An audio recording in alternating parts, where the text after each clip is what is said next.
Bismillahirrahmanirrahim. Assalamualaikum warahmatullahi wabarakatuh.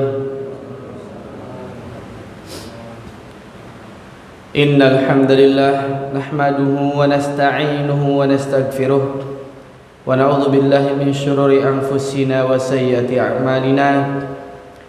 May yahdihillahu fala mudilla lahu wa may yudlil fala hadiya lahu. Asyhadu an la ilaha illallah wahdahu la syarika lah wa asyhadu anna Muhammadan abduhu wa rasuluh la nabiyya ba'dah.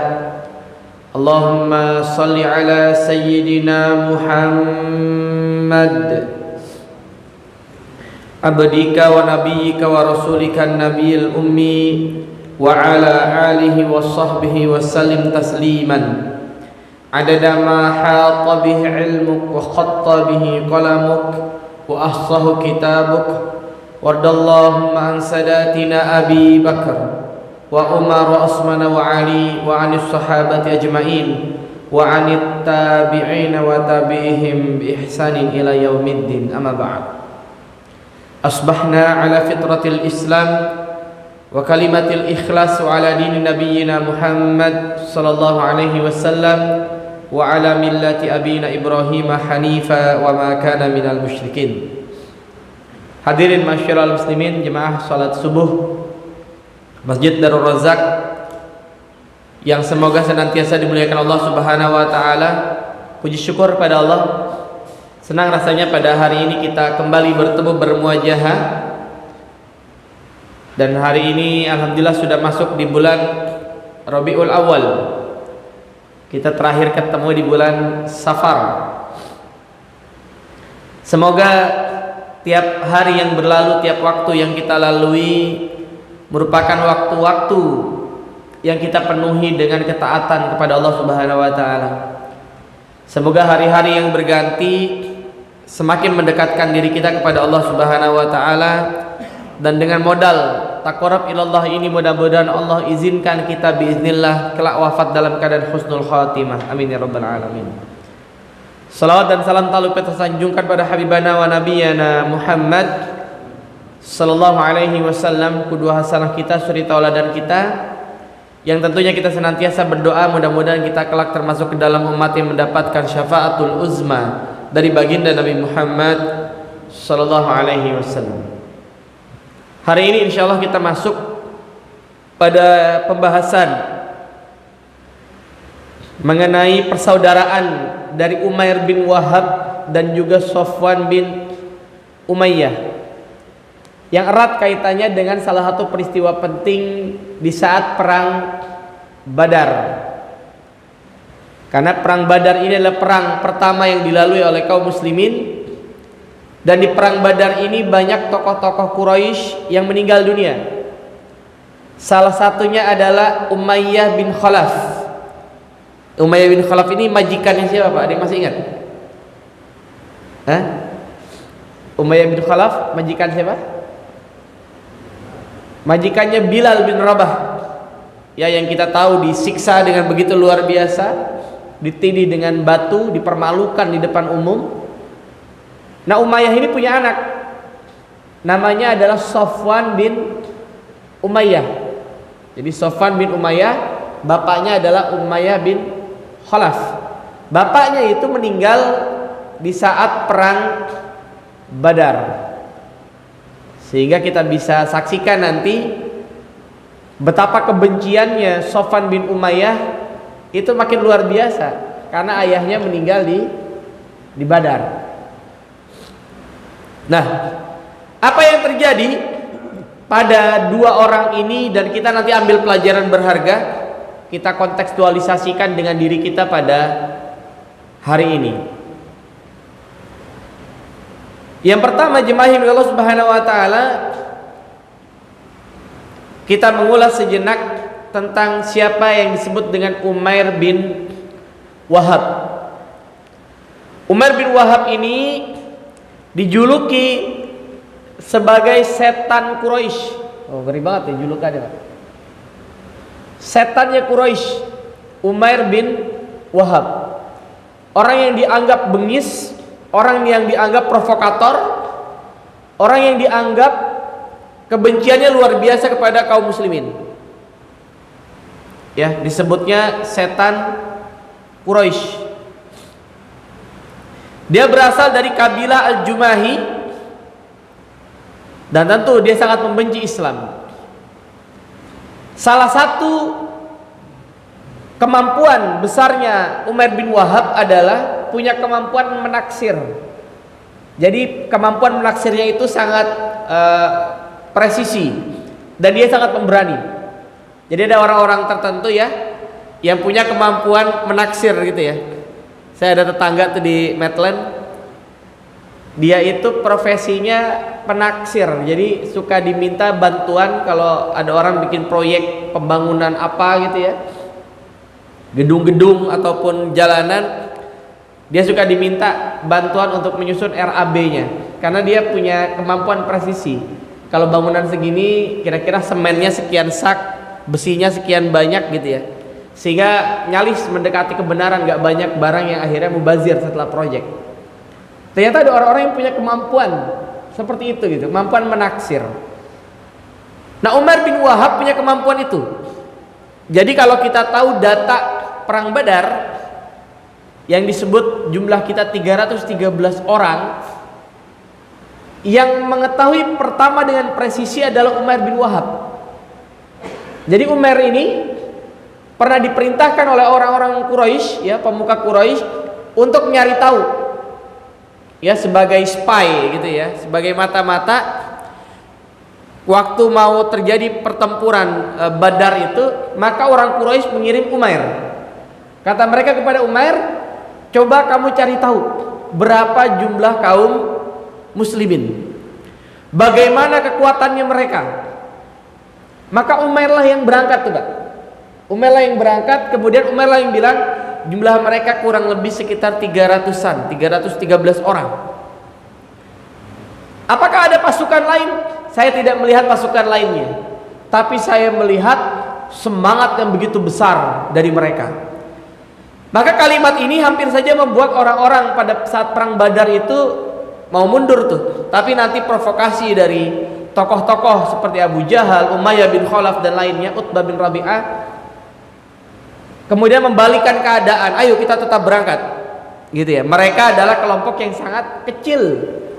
Mereka kelompok yang sangat kecil. Padahal Umar bin Wahab sudah mengingatkan. Nah, inilah Umar bin Wahab, orang yang aslinya sangat membenci Islam. Tapi kita berpegang teguh pada sebuah kalimat yang tadi sempat kami bacakan, may yahdihillahu fala mudhillalah. Siapa yang Allah kehendaki mendapatkan hudan, mendapatkan petunjuk, mendapatkan hidayah, fala mudhillalah, maka tidak ada yang bisa menyesatkannya. Wa may yudlil fala hadiyalah. Siapa yang Allah kehendaki dia tersesat, tidak ada yang bisa memberikan hidayah. Betul. Ada orang, saya baca tuh di Australia, dia sedang sakit. Karena sakit akhirnya dia banyak nonton YouTube dari Nouman Ali Khan dan Yusuf Etze.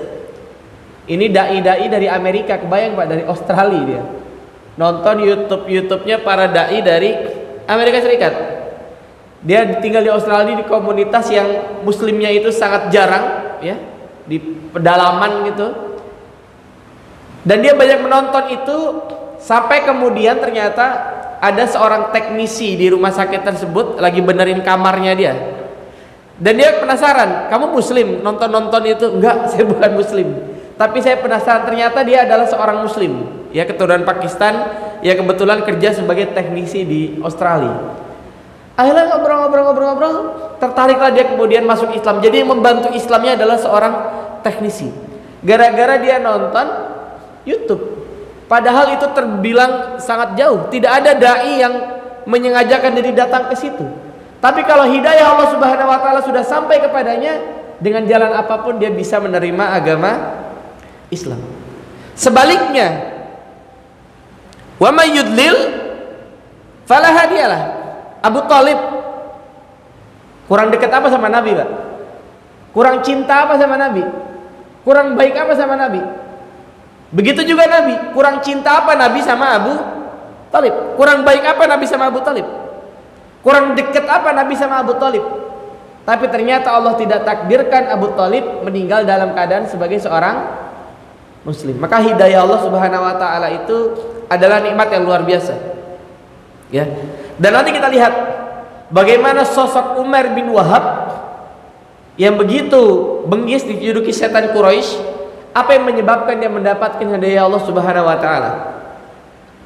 Oh, satu poin lagi tentang Umar bin Wahab, ini orang terlilit hutang, Pak. Ya, terlilit hutang dan kondisi ekonominya lemah ya, du'afa.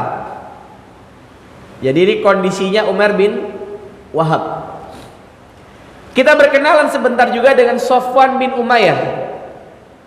Sebelum kita masuk ke kisah mereka yang cukup menarik untuk diambil pelajarannya. Secara nasab ini masih ada hubungan sepupu dengan Umair, ya, sepupu jauh. Dia adalah putra dari Umayyah bin Khalaf, tadi kita sudah bahas. Ayah dan kakaknya itu wafat di Badar. Jadi Umayyah bin Khalaf itu meninggal di saat perang Badar. Maka dia menjadi pemimpin dari Bani Jam'i, menggantikan ayahnya Umayyah bin Khalaf. Nah, sebetulnya track recordnya Sofwan ini tidak termasuk yang sangat memusuhi Islam pada awalnya. Jadi kalau kita membaca buku-buku sirah, kita akan mendapati Sofwan ini lebih senang bisnis sebetulnya. Jadi dia nggak terlalu tertarik untuk memusuhi kaum muslimin, tidak terlalu tertarik untuk memusuhi Rasulullah Shallallahu Alaihi Wasallam. Walaupun kalau kita melihat tafsir para ulama, kalau orang-orang musyrikin dengan ahlul kitab bedanya apa? Masih ingat ya, Talib? Apa bedanya orang-orang kafir dari ahlul kitab dengan orang kafir dari kalangan musyrikin? Kan kalau kita lihat surat Al-Bayyinah itu dibagi dua tuh. Lam yakunil ladzina kafaru min ahlil kitabi wal musyrikina munfakkina hatta ta'tiyahumul bayyinah. Apa bedanya? Orang kafir itu dibagi dua. Hah? Ilmunya. Oke, Masya Allah, betul ya, ilmu. Apa lagi bedanya? Kalau ahlul kitab karena dia berilmu, maka ahlul kitab itu sebetulnya relatif sangat mengenal syariat. Jadi kalau tafsiran dari Profesor Abdul Karim Az-Zaid, kata beliau, kalau orang kafir dari kalangan ahlul kitab, mereka itu cenderung mudah menerima syariat, tapi mereka membenci profil pribadi Nabi Shallallahu Alaihi Wasallam. Jadi yang dibenci itu, Pak, adalah pribadinya Nabi Shallallahu Alaihi Wasallam. Ini karakternya ahlul kitab, orang kafir dari kalangan ahlul kitab. Yang mereka benci adalah pribadi Nabi. Makanya biasa Islamofobia misalnya, ulasannya itu nggak pernah jauh dari pribadi Nabi itu yang diserang, ya kan? Nabi apa katanya, biangnya radikal, Nabi pedofil dan seterusnya, itu ide-idenya nggak jauh dari dia merusak pribadinya Nabi Shallallahu Alaihi Wasallam. Karena yang mereka benci sebetulnya pribadi Nabi. Karena Nabi bukan golongan dari mereka. Karena Nabi bukan dari Bani Israil. Kalau orang-orang musyrikin kebalikan. Kalau orang-orang musyrikin kebalikan. Mereka cenderung bisa menerima pribadinya Nabi karena Nabi adalah bagian dari mereka. Ya. Sedangkan yang mereka benci sejatinya adalah syariat yang dibawa Nabi Shallallahu Alaihi Wasallam. Yang dibenci adalah Islam. Secara pribadi hampir nggak ada masalah. Makanya kita dapati dalam banyak kisah orang Quraisy sebenci-bencinya mereka sama ajaran dibawa Nabi Shallallahu Alaihi Wasallam, nitipin barang kepada siapa? Kepada Nabi, Pak. Abu Thalib Abu Lahab awalnya adalah besanan Nabi, Pak. Jangan salah. Abu Lahab selain kita tahu kisahnya waktu Nabi lahir membebaskan budak, Abu Lahab itu besannya Nabi. Siapa anaknya Abu Lahab yang nikah dengan putrinya Nabi? namanya Utbah dan Utaibah. Keduanya menikah dengan Ruqayyah dan Ummu Kulsum. Nanti kemudian setelah jadi nabi diminta bercerai. Jadi saya ingin sampaikan jemaah yang dimuliakan Allah Subhanahu wa taala bahwa ciri-cirinya itu agak berbeda.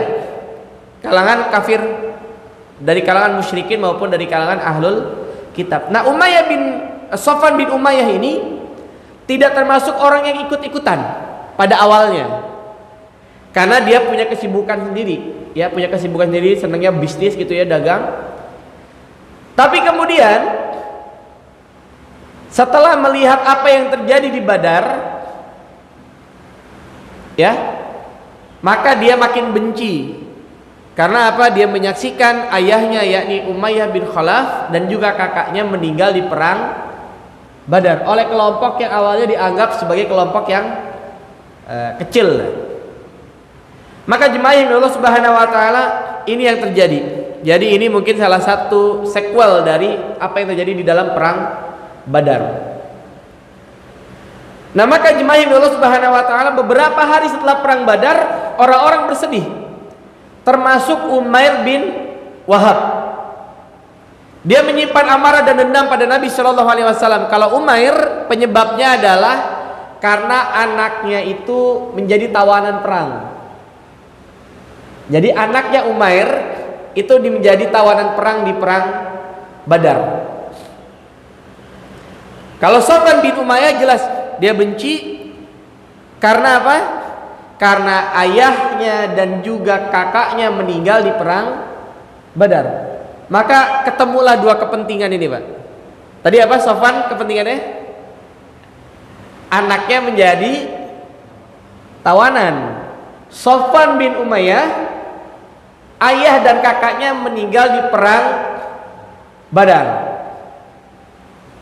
Punya latar belakang yang berbeda, punya kepentingan yang berbeda, tapi akhirnya terjadilah koalisi karena tujuannya sama. Mereka ingin menghilangkan Islam, dan dianggap cara menghilangkan Islam itu adalah dengan menghilangkan profil nabinya. Banyak orang menganggap kalau tokoh Islam itu meninggal, maka Islamnya juga hilang. Betul gak? Banyak orang menganggap gitu. Makanya Masya Allah, waktu Nabi meninggal, nanti kita lihat kisahnya, kenapa Abu Bakar tetap mengutus Usamah untuk perang melawan Romawi. Karena ternyata beberapa ulama menafsirkan Abu Bakar sangat takut kalau kemudian dikesankan kita ini menjadi lemah setelah meninggal Nabi Shallallahu alaihi wasallam. Maka tetap berangkat.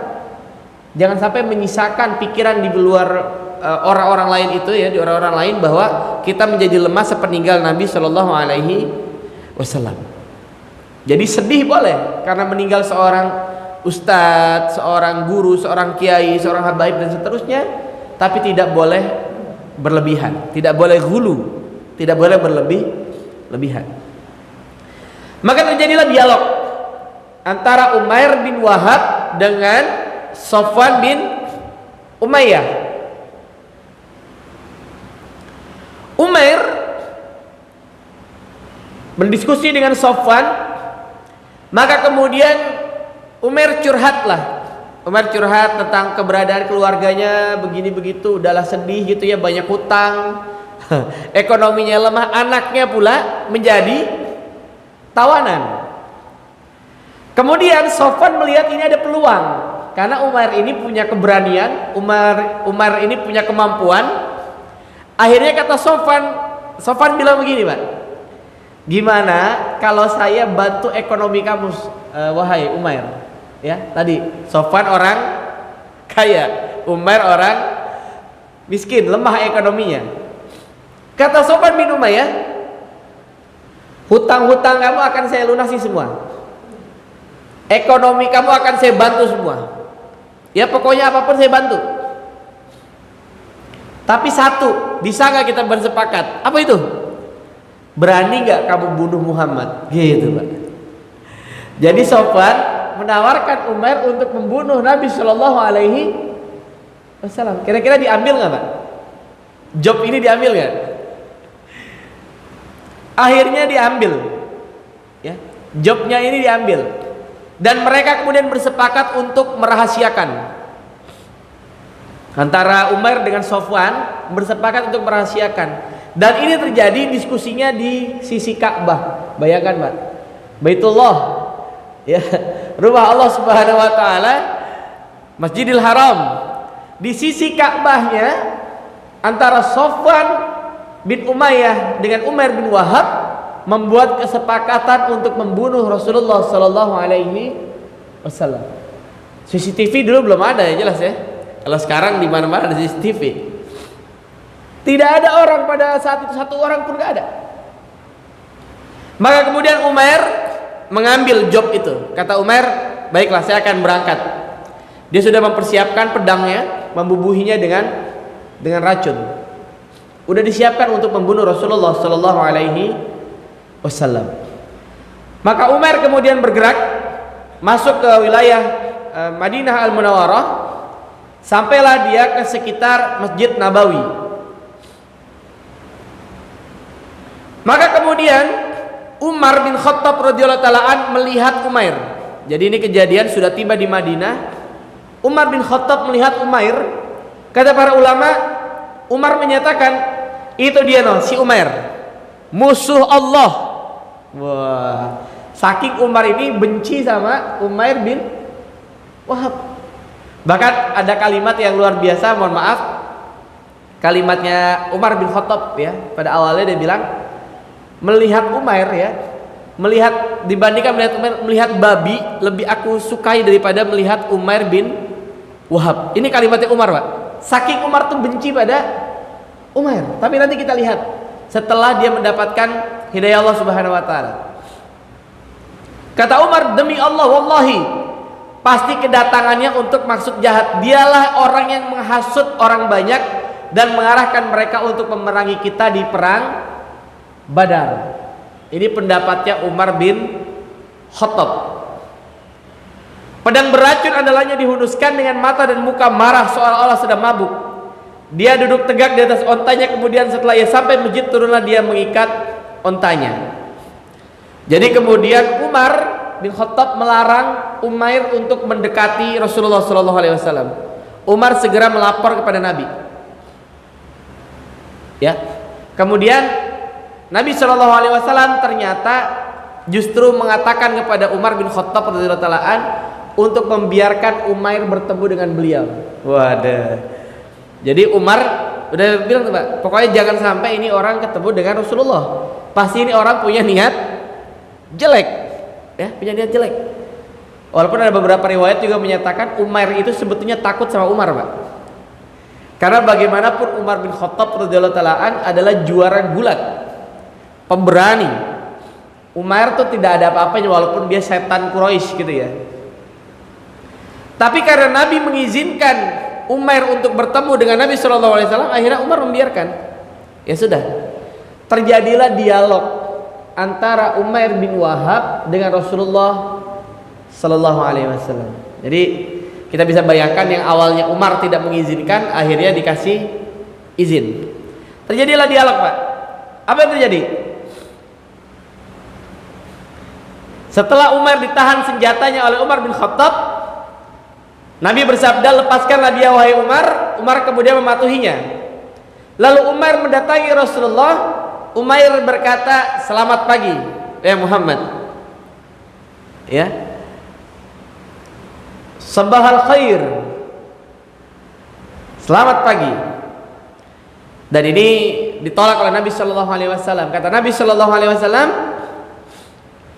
ucapan ini adalah ucapan yang sudah tidak kami lakukan lagi, kita tinggalkan, karena kita punya ucapan yang lebih baik, ya ini ucapan para penduduk surga, assalamu alaikum.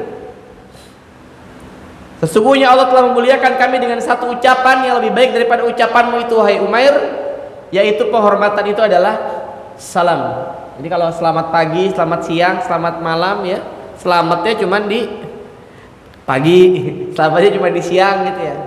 Maka nggak usah kita ganti gitu, cukup assalamu alaikum. Bahkan Majelis Ulama Indonesia juga mewanti-wanti tidak perlu lagi mengucapkan salam lintas agama. Ini pendapat Majelis Ulama terakhir ya, padahal Majelis Ulama Indonesia terakhir.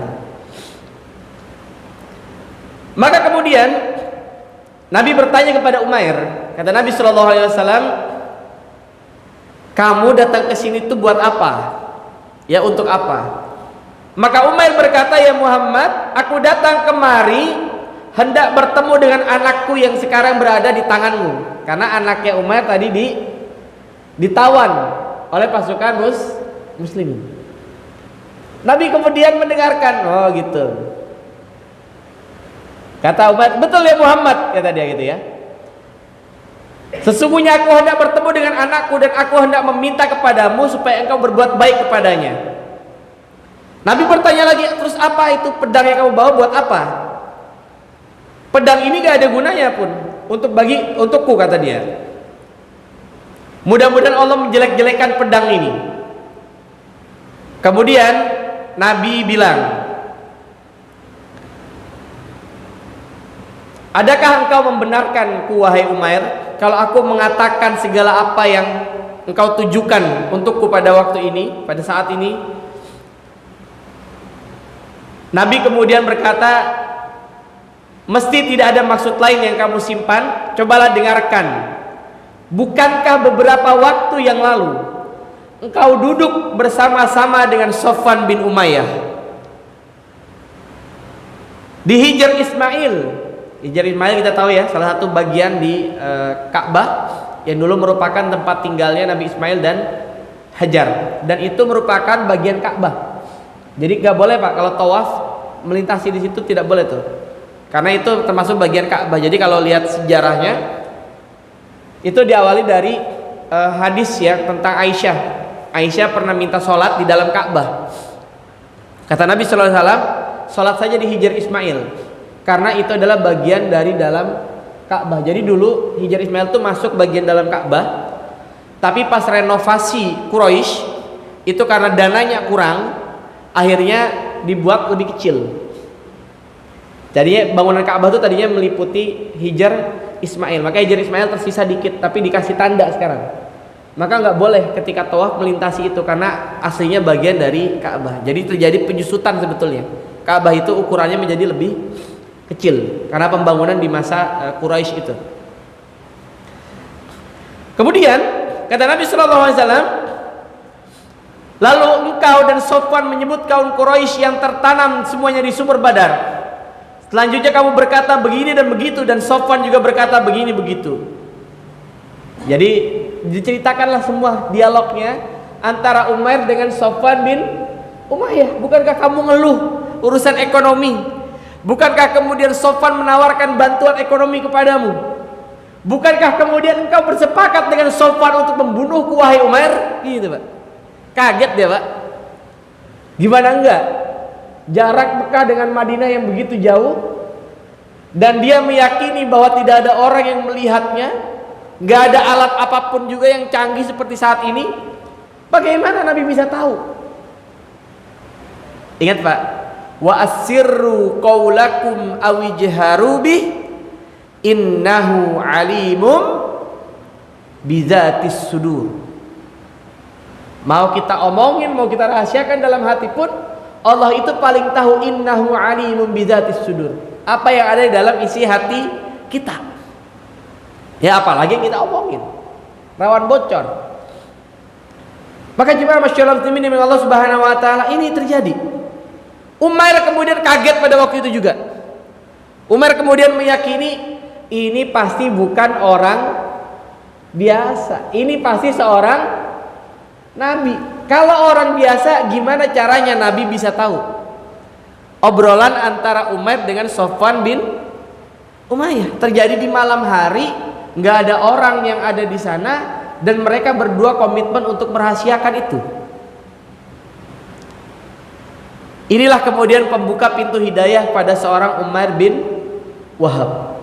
Maka Umair pada saat itu kemudian meyakini bahwa Nabi adalah seorang Nabi, dan Umair kemudian menyatakan masuk Islam. Bayangkan Pak, di kondisi yang menegangkan saat Umair bin Wahab mau membunuh Nabi, justru kemudian Allah membuka pintu hidayahnya kepada Umair bin Wahab, dia masuk Islam. Maka Umair kemudian menyempatkan waktu untuk belajar. Umair belajar ya, dasar-dasar Islam di Madinah Al-Munawwarah. Lalu Umair kemudian meminta izin pada Rasulullah untuk berdakwah ke Mekah. Jadi Umair request. Kenapa? Kata Umair, saya ingin kembali ke tempat saya waktu itu duduk sebagai seorang kafir. Saya ingin kembali ke sana, ke komunitas saya untuk mendakwahi mereka. Sebagaimana saya dulu menyemangati mereka untuk memusuhi kaum muslimin, sekarang saya ingin kembali kepada mereka untuk mengajak mereka kepada Islam. Ini pelajaran penting buat kita, Pak.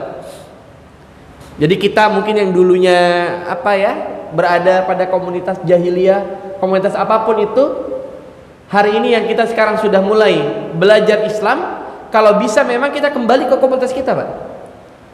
Kayak Umar bin Wahab ini. Kenapa, Pak? Karena misal ya, seorang anak pang ya, yang sekarang sudah menjadi seorang pang muslim gitu ya, ada komunitas pang muslim, Pak, yang mereka sudah menjadi seorang aktivis dakwah gitu.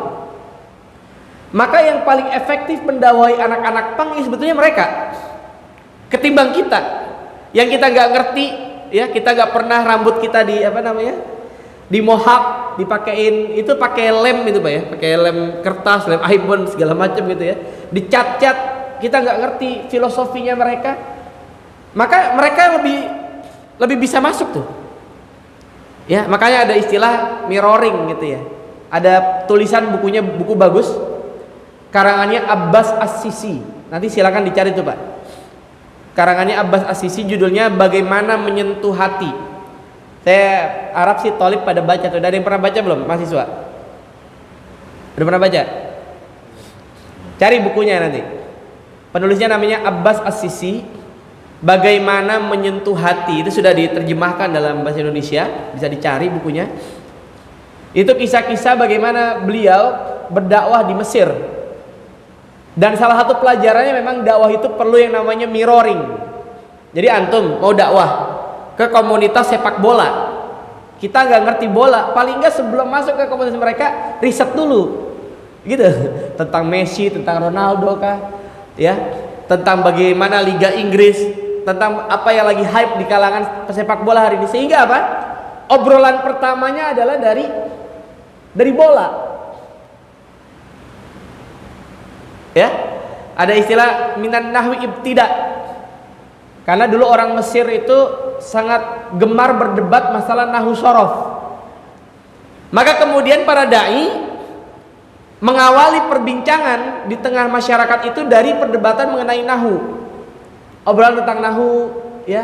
Lama kelamaan kemudian diajak mereka menuju kepada Islam. Itu jadi cari mirroringnya. Jadi antum mau masuk ke komunitas misalnya anak kota wisata yang dia anak-anak band misalnya ya, anak-anak musik, antum nggak pernah bermain musik, nggak punya grup band, nggak ngerti juga tentang musik misalnya gitu ya, ya riset saja sedikit gitu, riset kemudian ngobrol mereka tentang musik, baru enjoy, setelah enjoy ajak mereka untuk ngaji. Itu namanya mirroring, cari sebanyak-banyaknya persamaan. Dari Sofwan ini, mohon maaf, dari Umar bin Wahab kita belajar bagaimana Umar memiliki komitmen yang luar biasa. Dia ingin kembali kepada tempat jahilnya dulu, kepada orang-orang yang dulu diprovokasi untuk memusuhi Islam, maka dia ingin balik itu. Dia ingin balik keadaannya supaya mereka kembali kepada Islam. Ya, dan itu tentu sangat efektif. Akhirnya Nabi mengizinkan. Kata beliau, wahai Rasulullah, dahulu aku adalah orang yang selalu berusaha untuk memadamkan cahaya Allah. Dahulu aku adalah orang yang selalu menyiksa para pemeluk Islam. Aku berharap engkau mengizinkan aku untuk datang ke Mekah untuk berdakwah kepada kaum Quraisy agar mereka kembali ke jalan Allah dan Rasulnya. Jika mereka menerima dakwahku, itu amat baik buat mereka. Jika mereka menolak dan berpaling dariku, aku akan menyiksa mereka, kata Umar.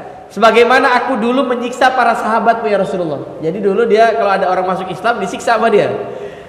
Maka sekarang dia pengen nyari lagi mana orang-orang yang membenci Islam, mau dia hajar gitu ya, mau dihabisin. Maka kemudian Umar kembali ke Mekah, diizinkan oleh Nabi Shallallahu Alaihi Wasallam. Nah, yang menarik, kira-kira siapa yang pertama kali dijumpai oleh Umair? Hah? Yang pertama kali dijumpai Umair adalah Sofwan bin Umayyah. Jadi waktu Umair pergi, Pak, ini kalau kita baca ceritanya ini menarik sekali. Jadi ketika Umair pergi, maka Sofwan itu ke banyak komunitas Quraisy selalu bilang, sebentar lagi akan ada berita gembira. Sebentar lagi akan ada berita besar dari Madinah, ya, karena ekspektasinya adalah Umair ini pasti berhasil membunuh Nabi, gitu, Pak. Sebentar lagi akan ada berita luar biasa. Tapi makin kesini nggak ada berita apa-apa, gitu, Pak. Sampai tiba-tiba Umair mengetok pintunya Sofwan bin Umayyah, tok tok tok, gitu ya. Siapa itu? Umair. Oh, Sofwan gembira, Pak. Didatangi oleh Umair bin Wahab. Wah, berhasil berarti.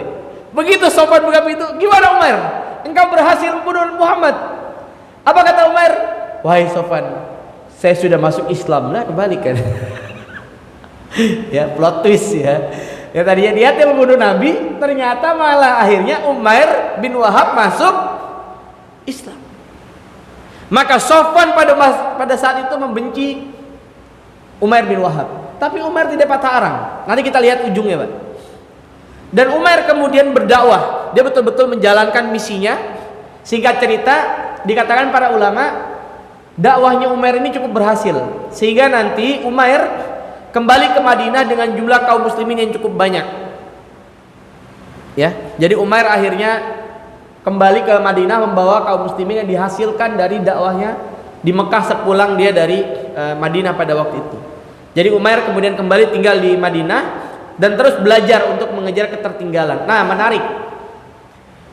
Singkat cerita, dari perang Badar kita lompat ke Fatu Mekah. Di Fatu Mekah, Sofwan bin Umayyah adalah salah satu sponsor yang sebelumnya kita tahu terjadi perpecahan perang, kan ya.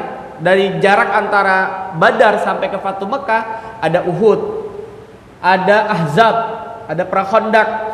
Ya, banyak sekali peperangan-peperangan yang melibatkan Quraisy, maka Sofwan adalah sponsornya, Pak.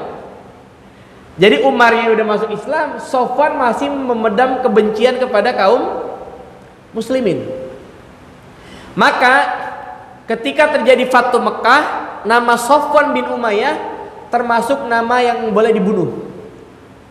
Jadi ada beberapa nama yang boleh dibunuh. Salah satunya adalah Sofwan bin Umayyah, karena memang banyak kontribusinya untuk memerangi kaum muslimin. Kita lompat ke Fatu Mekah, kita lihat hadis dari Nabi Shallallahu Alaihi Wasallam. An Ibni Abbas, ya, qala Rasulullah sallallahu alaihi wasallam, lamma ukhrija min Makkah. Sungguh aku tahu, ya, seketika Nabi diusir dari Mekah, kata Nabi sallallahu alaihi wasallam, aku tahu bahwa engkau adalah negeri yang paling dicintai dan dimuliakan Allah. Bagaimana tidak? Mekah, negeri yang Allah muliakan, negeri yang didoakan oleh Nabi Ibrahim alaihissalam. Ya. Wa iz qala Ibrahimu rabbi ja'al hadza baladan amina warzuq ahlahu minas samarati man amana minhum billahi wal yaumil akhir. Ini kalau kita lihat tafsir para ulama, kecerdasan Nabi Ibrahim. Bagaimana doanya? Wa iz qala Ibrahimu rabbi ja'al hadza baladan amina, jadikanlah negeri ini negeri yang aman. Warzuq ahlahu, berikanlah rezeki pada penghuninya. Minas samarat, dari berbagai buah-buahan. Nabi Ibrahim gak minta dikasih pohon. Nabi Ibrahim mintanya pokoknya ada buahnya. Maka Mekah hari ini kita lihat, buah apapun bisa masuk ke Mekah, walaupun pohonnya belum tentu ada di Mekah. Betul, Pak? Ini dikabulkannya doa Nabi Ibrahim alaihissalam. Dan Nabi sangat mencintai Mekah.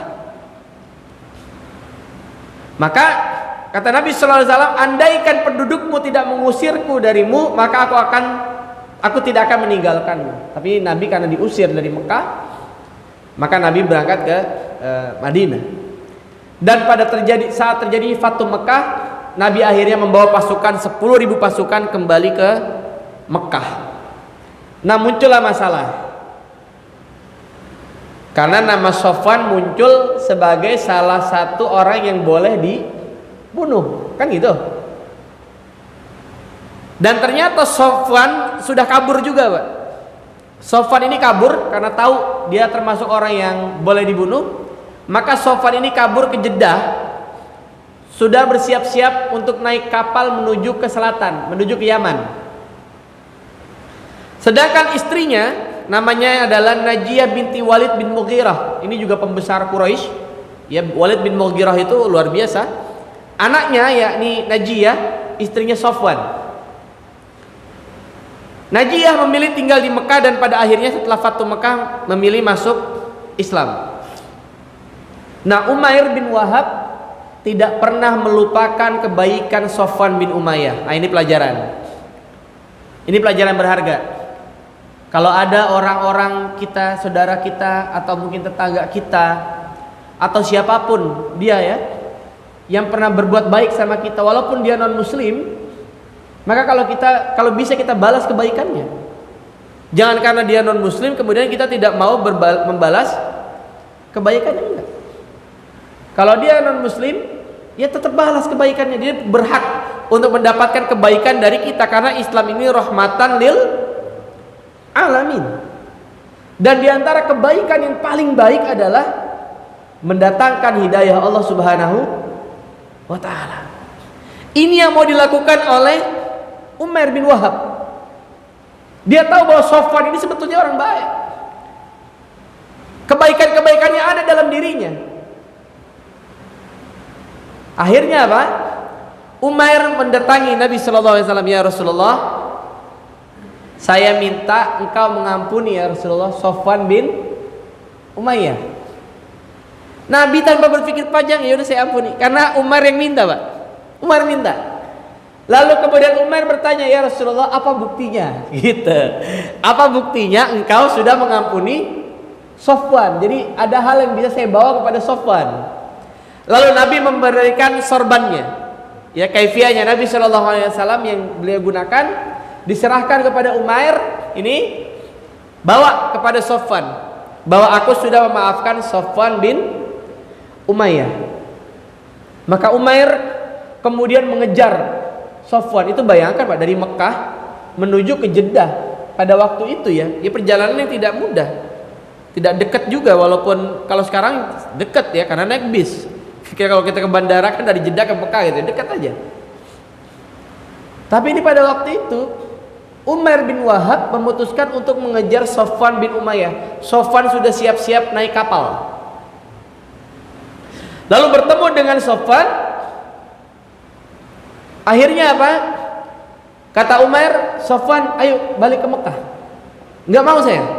Lawang saya udah tahu bahwa saya bisa dibunuh. Saya tahu betapa kaum muslimin pasti benci sama saya karena saya adalah gembong lah gitu ya, aktor intelektual, ya oligarki yang mendukung selama ini penghancuran kaum muslimin. Kata Umar bin Wahab, enggak, Nabi sudah mengampuni engkau. Apa buktinya? Ini sorban ini.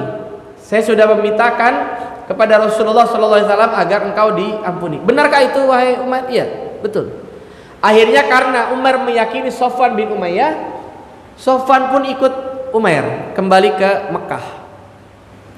Maka kemudian Sofwan meminta kepada Rasulullah SAW untuk berpikir selama 2 bulan perihal pengampunannya itu. Apakah kemudian dia tetap tinggal di Mekah, apakah dia berubah atau dia bahkan masuk Islam gitu.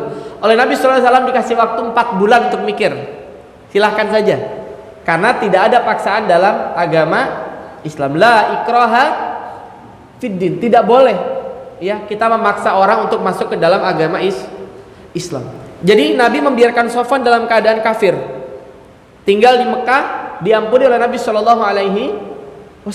di bawah jaminannya Umair bin Wahab. Lalu Sofwan betul-betul menunjukkan kontribusi kepada kaum muslimin padahal masih kafir, Pak.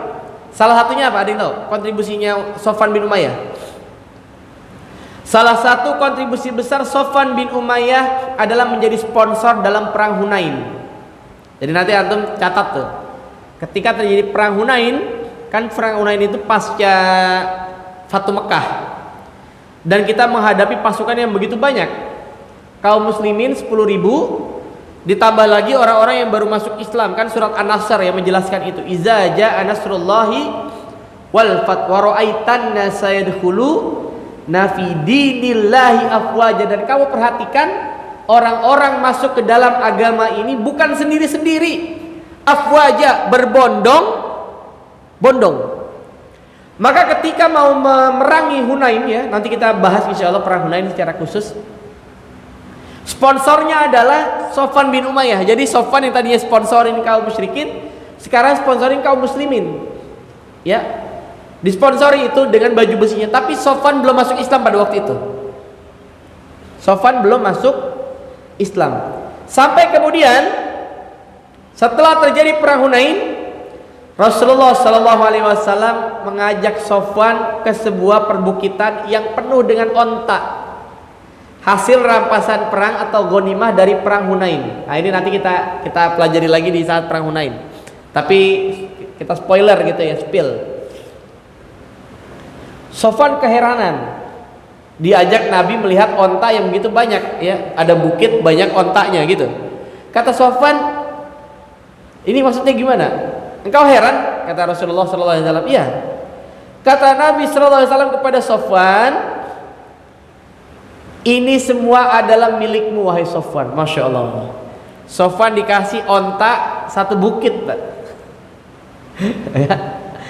Kata Nabi SAW, sebagai ganti kerusakan atas pinjaman baju besi dan perlengkapan perang yang sudah dipakai kaum muslimin. Maka ada kalimat menarik dari Sofwan bin Umayyah. Kata Sofwan, dulu orang yang paling aku benci adalah Muhammad, tapi sejak peristiwa itu orang yang paling aku cintai adalah Muhammad. Ya balik mana enggak, Pak? Dikasih onta satu bukit. Jadi kadang-kadang ada orang yang pendekatan dakwahnya dengan harta, ya. Ada orang-orang yang seperti itu. Maka dakwah bil mal ini juga menjadi penting. Kalau tadi Umar bin Wahab, tadi saya lupa mengangkat. Kata Umar bin Khattab sebelum Umar masuk Islam dan setelah masuk Islam, kata Umar bin Khattab, kata dia apa? Sebelum Umar masuk Islam, sebelum Umar bin Wahab masuk Islam, bertemu babi lebih aku sukai daripada bertemu Umair. Tapi setelah Umair masuk Islam, maka bertemu Umair lebih aku cintai daripada melihat beberapa anakku. Jadi Umar bin Khattab akhirnya sangat mencintai Umar bin Wahab. Ini juga pelajaran buat kita. Kebencian kita itu tidak boleh terlalu berlebihan. Termasuk cinta kita pada seorang manusia tidak boleh terlalu berlebihan. Karena orang yang kita benci bisa jadi suatu saat menjadi orang yang kita cintai, Pak. Begitu juga sebaliknya. Jadi biasa saja. Karena ada istilah, orang itu selama hidup dia masih ada potensi takwanya, ada juga potensi maksiatnya. Karena tiap kita diberikan oleh Allah Subhanahu wa taala dua itu. Fa'alhamaha fujuraha wa taqwaha. Ada potensi fujur, ada potensi takwa. Jadi Umar bin Wahab memang fujur, dia maksiat, tapi potensi takwanya ada dan ternyata dia dapat. Kan gitu. Jadi jangan, Pak. Jangan sampai kebencian kita kepada satu kaum, kepada satu orang, satu kelompok membuat kita tidak adil. Ketika dia sudah berubah menjadi seorang muslim yang baik, menjadi seorang muslim yang taat, ya maka kita maafkan. Ya, jangan sampai ada kebencian yang berlebihan. Kemudian berkatalah Sofwan, tidak ada seseorang yang memiliki kepribadian sebaik ini kecuali adalah seorang nabi. Maka aku bersaksi bahwa tidak ada Tuhan selain Allah dan Muhammad adalah Rasulullah Sallallahu Alaihi Wasallam. Singkat cerita, akhirnya Sofwan bin Umayyah masuk Islam. Kita lihat bagaimana kegigihan Umar bin Wahab. Seandainya waktu itu Umar tidak meminta ampunan Nabi Sallallahu Alaihi Wasallam, mungkin Sofwan sudah berangkat ke Yaman. Tapi Umar bergegas meminta pada Nabi Sallallahu Alaihi Wasallam agar Nabi mengampuni Sofwan bin Umayyah. Kenapa? Karena Umar tahu Sofwan ini baik sama dia. Ini mudah-mudahan kita bisa ambil pelajaran berharganya. Kita yang mungkin pernah berada pada jahiliyah, kita yang mungkin pernah nakal dalam tanda kutip ya sebelumnya, Maka teman-teman kita yang hari ini masih ada kubangan jahiliyah, ayo kita ajak mereka. Karena insya Allah mereka akan lebih mendengarkan kita daripada orang lain. Mereka akan lebih mendengarkan kita karena kita pernah satu circle dengan mereka. Kita tahu mereka gimana. Kita pernah bermain dengan mereka. Jadi jangan kembali ke mereka tapi untuk ikut-ikutan lagi masa jahiliyah, jangan. Tapi membawa visi agar apa?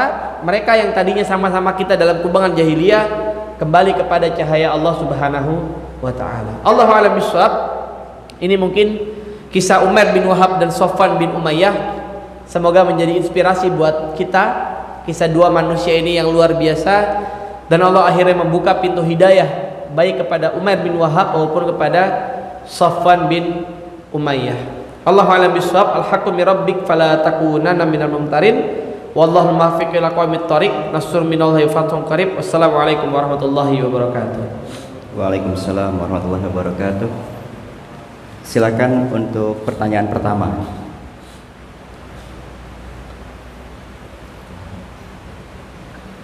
Assalamualaikum Ustaz.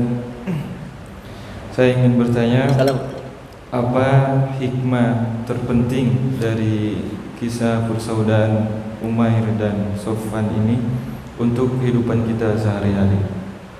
Terima kasih.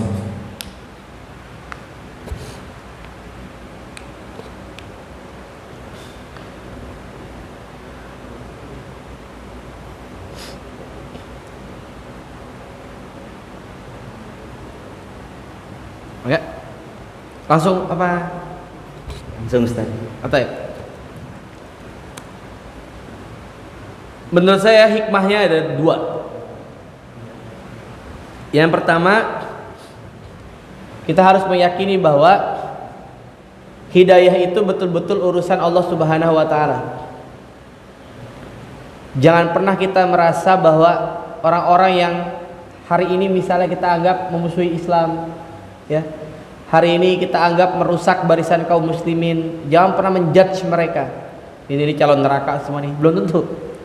Sebagaimana Umar bin Wahab, orang-orang tidak ada yang menyangka kalau kemudian Umar malah justru masuk Islam di saat mau berbuat maksiat loh, di saat mau membunuh Nabi malah masuk Islam. Ya, may yahdihillahu fala mudhillalah wa may yudlil fala hadiyalah. Demikian juga kita harus bersyukur. Bayangkan dari 7 miliar koma ya, 7 sekian miliar orang di muka bumi ini, ternyata Allah takdirkan kita menjadi seorang muslim. Pasti ada pelajaran berharga di balik itu. Ya, maka ini nikmat yang harus kita syukuri. Ini menurut saya pelajaran pertama. Jadi jangan pernah menilai orang dari covernya saja. Jangan pernah berhenti berdoa pada orang-orang yang mungkin hari ini dia membenci Islam. Kita doakan mudah-mudahan dia mendapatkan hidayah Allah Subhanahu wa taala. Dan ingat, ketika kita menjadi perantara orang bisa mendapatkan hidayah dari Allah Subhanahu wa taala, nilainya lebih baik daripada onta merah, kata Nabi Shallallahu alaihi wasallam. Jadi jangan pernah berhenti dakwah. Ini jangan meremehkan ya. YouTube ini walaupun ini nonton viewersnya baru dikit misalnya gitu, semua juga dimulaikan dari dikit-dikit juga kan gitu kan. Kita nggak ada yang tahu ya. Jangan-jangan kontribusi kecil kita di dalam dakwah itu malah yang menjadi pahala besar kita di sisi Allah Subhanahu wa taala. Jangan pernah meremehkan amalan kebaikan sekecil apapun. Apalagi dalam amal-amal da'awi, dalam amal dakwah. Ini yang pertama. Yang kedua, ikhwatifillah, kegigihan Umar bin Wahab untuk mengajak orang-orang yang dahulu berada dalam kubangan jahiliyahnya. Ini juga pelajaran penting. Jadi kalau kita dulu semangat untuk mengajak orang misalnya kabur dari pengajian gitu ya.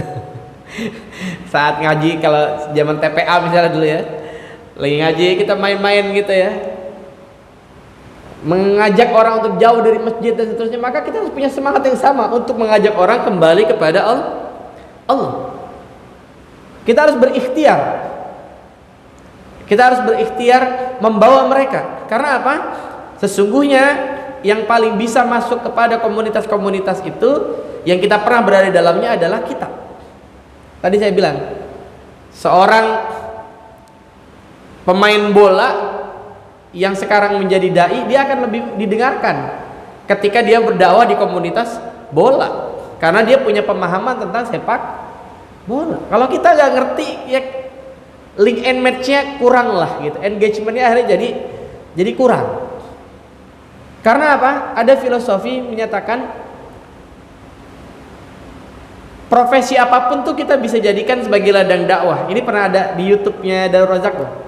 Khotib khutbah Jumat kapan saya pernah menyampaikan itu, karena saya baca data. Ternyata kehadiran Salah sebagai seorang pemain bola itu menurunkan Islamofobia di Inggris sekian persen. Jadi Islamofobia di Inggris cukup turun ya dengan kehadiran Salah. Salah tidak berdakwah, Pak. Salah tidak kemudian berkhutbah ceramah, enggak. Dia hanya menjadi pemain bola yang taat. Itu bisa menurunkan Islamofobia. Gimana kalau Salah dakwah tuh? Bayang nggak? Ya, jadi apa namanya? Kita ambil pelajaran Umair ini.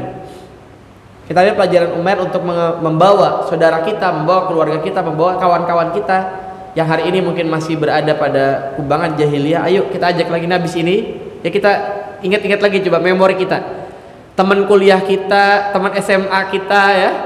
Teman kantor kita, teman-teman lama kita yang kita udah lama tidak silaturahim, tidak lama kita tidak kunjungi, sudah lama kita tidak WA-WA-an, yang dulu kita pernah nakal bareng gitu ya. Kira-kira siapa nih kayaknya potensi untuk dakwah saya ajak kebaikan? Paling minim apa, Pak? Kasih buku. Itu Masya Allah tuh, Pak. Ya. Kirimin buku, kirimin makanan, kan gitu. Sambil kita kemudian siarkan kebaikan-kebaikan. Mudah-mudahan hal yang kecil-kecil itu membuat dia kemudian makin senang dengan kita, dan kemudian makin meyakini ternyata teman saya ini setelah ngaji, teman saya ini setelah hijrah gitu ya, setelah menjadi seorang muslim yang baik, malah makin baik kepada saya gitu ya. Ada yang dirasakan oleh orang-orang terdekat dengan kita dulu. Sebagaimana Umair bin Wahab. Kalimatnya tadi apa? Setiap tempat yang pernah aku duduki sebagai seorang kafir, maka aku akan kembali saat ini sebagai seorang mukmin dan mengajak orang-orang di sekitar situ untuk kembali kepada Islam. Allahu a'lam bishawab. Pertanyaan berikutnya.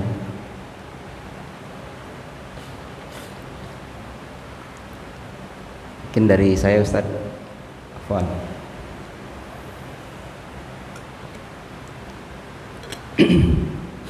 Ustaz ceritakan bahwa Umair kembali ke lingkungannya ya untuk berdakwah tadi, Masya Allah, menginspirasi Ustaz.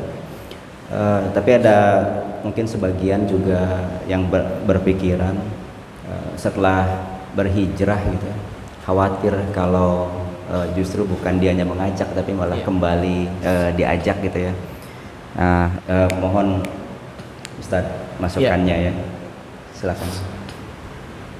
Ya, sibghatallah wa man ahsanu minallahi sibghah. Jadi kembalinya kita tentu harus dengan perencanaan yang matang. Dan sebaik-baik perencanaan itu adalah dengan mencelupkan pengaruhnya Allah Subhanahu wa taala, sibghah. Jadi niatannya untuk mewarnai, bukan kita diwarnai. Kan pertanyaannya adalah kita yang paling tahu mengukur diri kita. Kalau memang kira-kira kita kayaknya nggak bisa nih, teman sekolah saya cuma sendiri gitu ya, teman-teman saya banyak, ya mungkin hubungi dulu bersama dengan teman-teman kita yang hari ini sudah berada dalam jalur kebaikan gitu ya. Bareng-bareng misalnya bikin pengajian ya, bikin pengajian angkatan gitu ya. Alhamdulillah saya ada pengajian teman-teman SD, ada pengajian teman-teman SMP, teman SMA, gitu, bikin aja. Minimal ya itulah yang bisa kita lakukan kan gitu. Walaupun cuma secara Zoom. Ya karena hari ini kita susah untuk ngumpul bareng teman-teman. Misalnya gitu ya. Walaupun secara Zoom.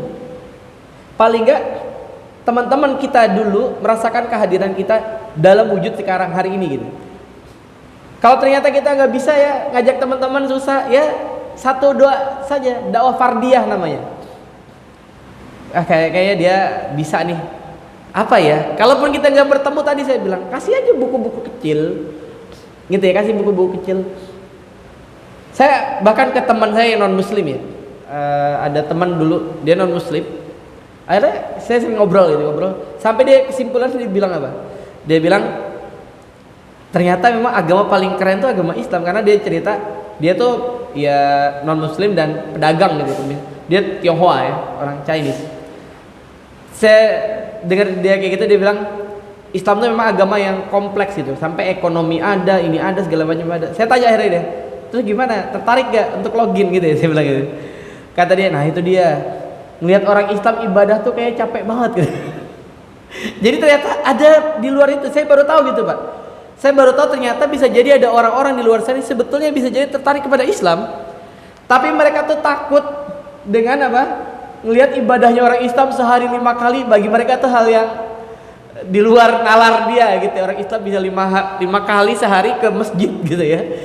Ternyata ada orang-orang yang tapi paling tidak dia sampai pada titik kesimpulan itu, sehingga dia tidak lagi meragukan ad-din kita, tidak lagi meragukan kita. Jadi minimal kalau saya berpikir, kalaulah dia kemudian tidak masuk Islam, kalaulah dia kemudian tidak pro pada kita, paling tidak dia tidak berada pada barisan yang kemudian melakukan pelecehan terhadap agama kita. Minimal itu pikiran saya itu. Jadi poinnya adalah dari Umar bin Wahab, memang kalau bisa kita menginisiasi di kelompok-kelompok kita ya, paling tidak teman-teman sekolah tadi, adakanlah pengajian itu walaupun lewat Zoom meeting. Intinya kita bisa menghadirkan pengaruh di sana. Ada investasi kita untuk membawa kawan-kawan kita kembali kepada Allah Subhanahu wa taala. Karena inilah yang bisa dilakukan hari ini.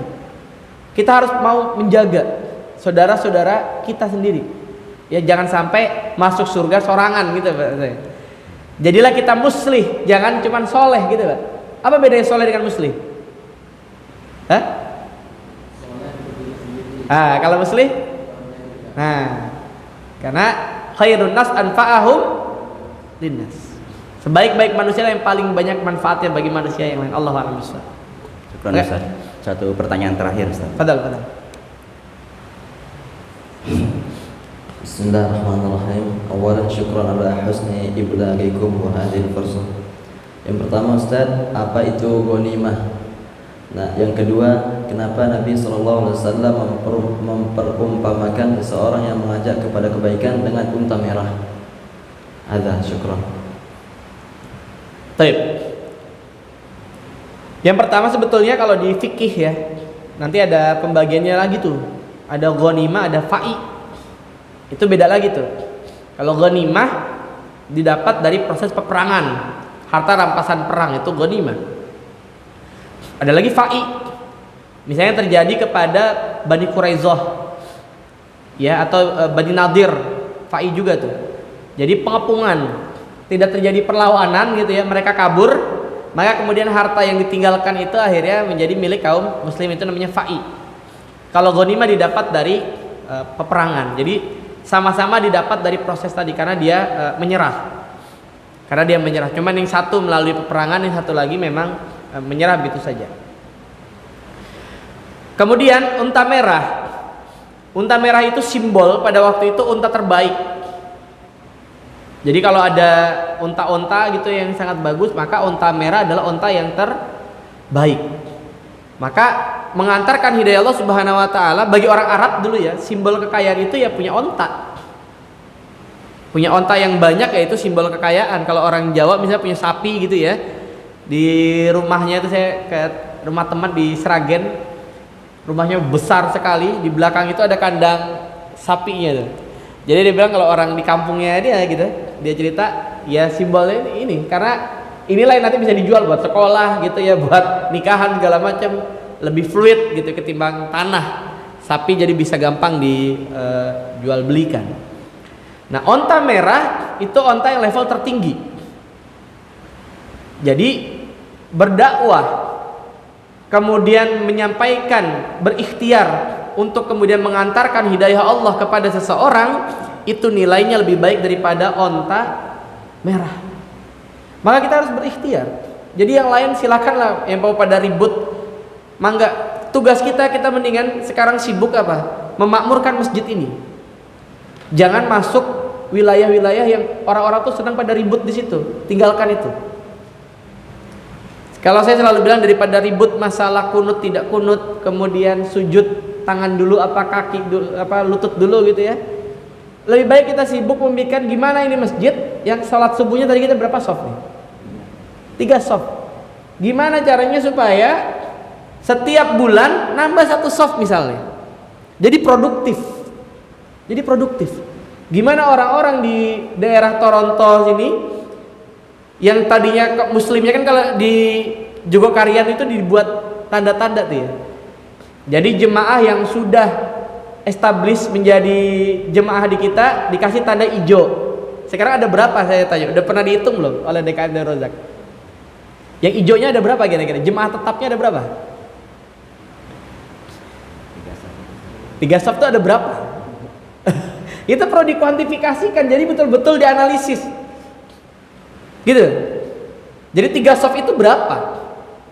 Jadi jemaah ini ada berapa? Jemaah tetapnya, oh ternyata jemaah tetap kita adalah saat ini 100 misalnya gitu ya. Ini hijau. Kasih warna kuning. Siapa kuning? Kuning ini yang angot-angotan ya. Yang kadang ada, kadang nggak ada. Gitu ya. Kemudian yang warna merah. Warna merah ini siapa? Yang memusuhi Darul Rozak, yang mungkin nggak mau sholat di sini gitu. Yang merah. Maka tugasnya DKM adalah gimana yang kuning ini menjadi hijau, yang merah kemudian masuk ke kuning. Syukur-syukur nanti yang kuning ini juga jadi produktif. Lalu pendekatannya apa? Kepada yang kuning pendekatannya apa? Kepada yang hijau bagaimana supaya istiqomah? Yang merah jadi produktif. Menurut saya wacana-wacana ini yang lebih baik untuk kemudian dikaji, dibahas. Apalagi di sini ada SDM yang luar biasa, anak-anak mahasiswa gitu. Ambil inspirasi dari sejarah, jangan sampai di situ kan belajar sejarah fungsinya bisa diimplementasikan. Jadi kembali kepada pertanyaan tadi, mudah-mudahan menjadi inspirasi kita. Ikhtiar-ikhtiar kecil kita memakmurkan masjid kita ini, mudah-mudahan Allah kemudian ganjarkan setara dengan nilainya onta merah tadi, ya. Ya kalau nggak onta merah ya onta-onta biasa juga udah lumayan gitu. Paling tidak kita berikhtiar, ya, menjadi perantaranya Allah Subhanahu Wa Taala, karena jalan dakwah itu jalannya para rasul, jalan dakwah adalah jalannya para salafus soleh. Jalan kebaikan ini mudah-mudahan kita bisa terlibat di dalamnya, walaupun dengan berbagai kontribusi kita, berbagai jenis kontribusi bisa kita lakukan. Allahu a'lam. Syukran Ustaz. Alhamdulillahirabbil alamin. Semoga kajian hari ini bermanfaat bagi jamaah. Amin amin. Semoga Allah menjaga Ustaz. Amin amin. Insya Allah tersedia hidangan kecil ya untuk sarapan setelah nanti sholat sunnah. Untuk sekarang silakan Ustaz untuk menutup kajian. Baik, Allahu a'lam bishawab. Mudah-mudahan yang sedikit ini tentang Umair dan Sofwan bin Umayyah membuka mata kita, menjadi inspirasi buat kita agar kita bisa istiqomah. Karena ada kalimat ini dicatat baik-baik talib, a'zamul karamah luzumul istiqomah. A'zamul karamah luzumul istiqomah. Sebesar-besarnya karomah bagi para waliullah, bagi orang-orang yang Allah cintai adalah luzumul istiqomah, melazimkan istiqomah. Jadi kalau minta ya, ketika kita minta kepada Allah tuh mintalah istiqomah, karena istiqomah ini hal yang berat ya, hal yang berat. Mudah-mudahan Allah hadirkan kita menjadi jiwa-jiwa yang istiqomah sehingga kelak ketika wafat kita dalam keadaan husnul khatimah. Amin ya rabbal alamin. Al-haqqu min rabbik fala takunanna minal mumtarin. Subhanaka Allahumma bihamdika asyhadu an la ilaha illa anta astaghfiruka wa atubu ilaik. Assalamualaikum warahmatullahi wabarakatuh.